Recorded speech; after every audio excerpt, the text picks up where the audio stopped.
Latest updates के लिए हमारे चैनल हलचल इंडिया को लाइक, शेयर एंड सब्सक्राइब कीजिए एंड यस, बेल आइकन को प्रेस करना मत भूलिए।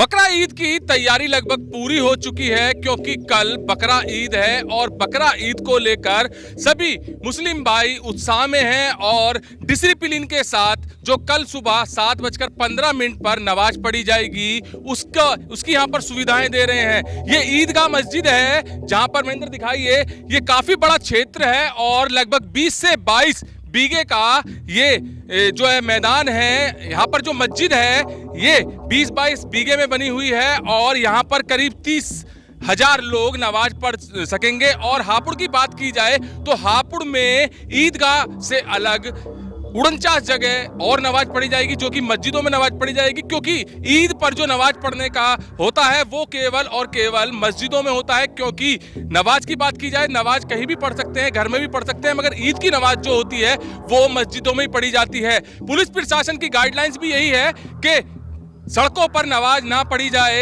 इसी चीज को लेकर जो मस्जिद के पदाधिकारी हैं वो सीरियस हैं और इस इंतजाम में लगे हुए हैं कि नमाज मस्जिद में ही पढ़ी जाए। यहाँ पर सर मौजूद हैं। सर, किस तरह के इंतजाम किए गए हैं, क्योंकि प्रशासन की भी गाइडलाइंस आपको बताई गई हैं?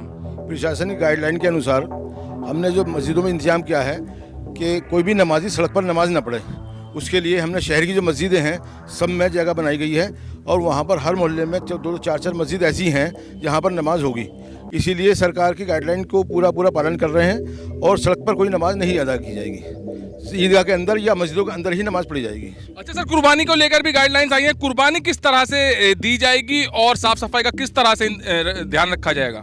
हमारे यहाँ जो कुर्बानी होती हैं, अब जो सरकारी गाइडलाइन है उसका पालन करते हुए या तो घरों में करेंगे अपने, या जो सामूहिक जगह हैं हमारी मदरसे में हैं, कुछ कुर्बानी होती हैं, 5 या 6 मदरसे हैं जहाँ पे कुर्बानी होती हैं, वहाँ पर या अपने घरों में सड़क पर या किसी मैदान में या रास्ते में कहीं कुर्बानी नहीं की जाएगी।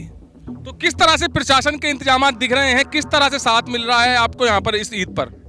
देखिए, जो प्रशासन और हम तालमेल के काम कर रहे हैं, हमारे जो अधिकारी हैं वो भी हमें गाइडलाइन दे रहे हैं, तो उनसे भी हम बात कर रहे हैं। रोज़ाना हमारी करीब मीटिंग होती है, अब तक 4 या 5 मीटिंग हमारे प्रशासन से हो चुकी हैं। आज शाम को भी 6 बजे हमारे एसपी और डीएम वगैरह यहीं आएंगे और उनके साथ मीटिंग है हमारी। अच्छा, साफ सफाई की बात की जाए तो नगर पालिका किस तरह से साथ दे रहा है साफ सफाई में? साफ सफाई नगर पालिका तो अपने कर रही है काम।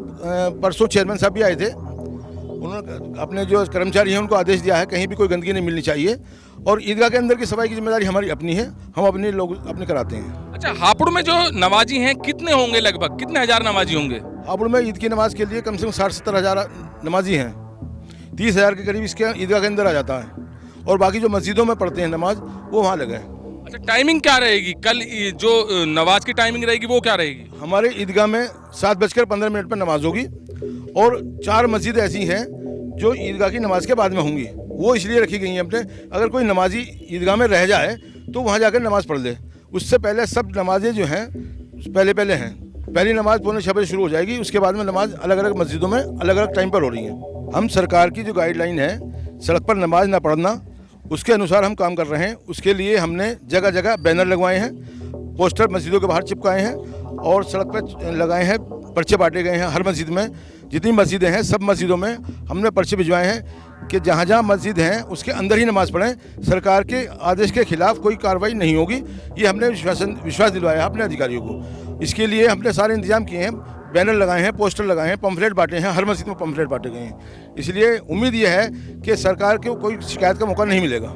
60 से 70 हजार की संख्या आप जानते हैं कितनी बड़ी होती है और 70,000 नमाजियों का इंतजाम करना सुविधाजनक वो कितनी बड़ी चुनौती होगी। तो ये चीज प्रशासन और जो मस्जिद के सभी पदाधिकारी हैं उस चीज को लेकर चल रहे हैं। 70,000 की संख्या बहुत बड़ी होती है और जबकि ये गाइडलाइंस हो कि सड़कों पर नमाज नहीं पढ़नी तो कितनी बड़ी चुनौती रहती होगी, इस चीज को आप अंदाजा लगा सकते हैं। काफी बड़ा ग्राउंड है ईदगाह का और इस ईदगाह के ग्राउंड में आप हलचल इंडिया पर कल सुबह देखेंगे कि किस तरह से नमाज पढ़ी जाती है और यहाँ का जो सीन होगा वो बिल्कुल अलग होगा, क्योंकि यहाँ पर जब 30 से 35 हजार नमाजी नमाज पढ़ने के लिए आएंगे तो यहाँ का सीन किस तरह से होगा ये देखने वाली बात होगी। और हापुड़ में करीब 50 जगह 60 से 70 हजार लोग नमाज पढ़ेंगे, तो बड़ी संख्या है नमाजियों की। और प्रशासन, नगर पालिका और मस्जिद, सभी मस्जिदों को पदाधिकारी इस चीज में जुटे हुए हैं कि कोई भी गाइडलाइंस का उल्लंघन ना हो, सड़कों पर नमाज ना हो पाए। और रही बात कुर्बानी की, तो कुर्बानी की भी जो गाइडलाइंस है वो केवल और केवल कुर्बानी घरों पर दी जाएगी। तो सभी चीज का ध्यान रख रहा है शासन, प्रशासन और मस्जिद के पदाधिकारी, सभी चीज का ध्यान रख रहे हैं और गाइडलाइंस को फॉलो करने में लग रहे हैं। कैमरामैन महेंद्र के साथ सुशील शर्मा, हलचल इंडिया।